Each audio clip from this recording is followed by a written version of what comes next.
Mr. President. Majority Leader. The President put forth a mighty Obamacare spin effort yesterday. You'd have to give him credit for trying to salvage a law that only one of every 9 Americans think is actually working. But I don't think condescending to Obamacare's victims was the best approach for him to take. Consider this cringe-inducing assertion. Americans who already had health insurance, quote, may not know that they've got a better deal now under Obamacare than they did, but they do. In other words, he knows what's best for you, so quit complaining. It's the very mindset that led this partisan law being forced through over the objections of the American people in the first place. It's the very mindset that said it was okay to cut a few corners, tell a few white lies, to sell the country a law it didn't want. So what? The Obama crowd seems to think if Americans couldn't keep the plans they had and liked, so what?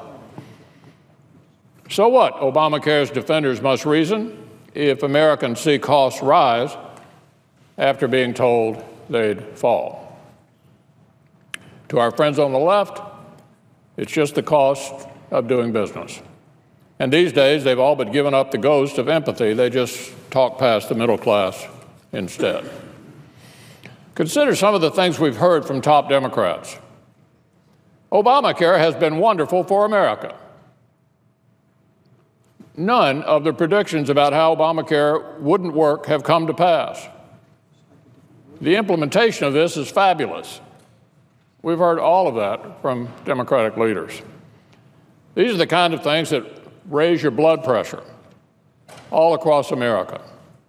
But quotes like these betray more than just a certain incongruence from reality. They also signal a party that's lost confidence in the force of its own arguments, one that seems more intent on reassuring itself than convincing others. Why else would they be saying things they know aren't true? Now, I've already spoken broadly over the past week about how Obamacare has failed Americans in terms of higher costs especially. But allow me just to touch on the assertion that Obamacare's implementation has been, quote, fabulous, too. Fabulous? That's certainly one way to describe how Obamacare has been plagued by failure since day one. Consider the disastrous rollout.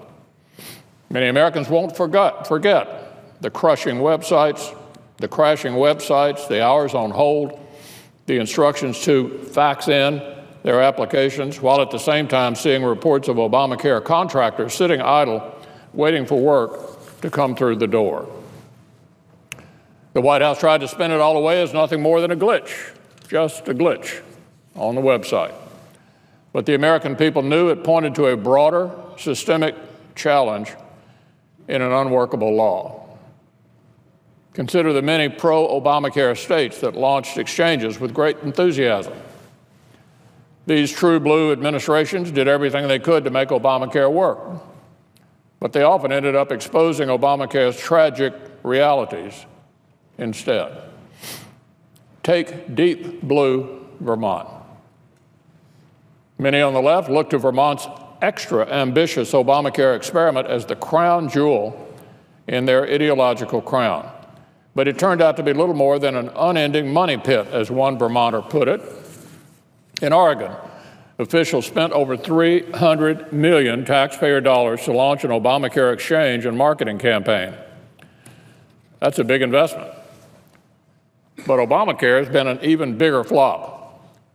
Millions of dollars down the tubes, and Oregon has little to show for it beyond a couple of bizarre marketing videos and a criminal investigation. Hawaii just announced it will be the latest state to shutter up its faltering exchange. And in Kentucky, a Democrat administration poured $250 million into an exchange that placed nearly 80% of the enrollees into an already broken Medicaid system.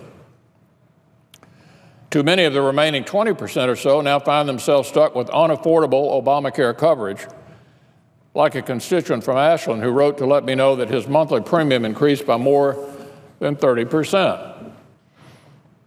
So it's hard to disagree with the top Vermont health official who said, quote, "Good God, this just wasn't set up for success," end quote. That's from the top health official in Vermont. Given the spectacular flop in his state, he'd certainly know, and he certainly seems to have a point. Of the 17 original Obamacare exchanges, some have failed outright, and half of those that remain are struggling financially. So the truth is this: Obamacare never had a website problem. It had an Obamacare problem.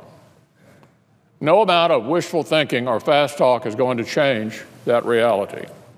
It's not going to change the failures I just mentioned. It's not going to change the failures I haven't, like the failed Class Act, the troubled co-ops, the debacle of giving people the wrong amount of subsidy, or what we just learned yesterday, that the IRS may not even be able to verify that many of the people who received a tax credit for health insurance actually bought the health insurance.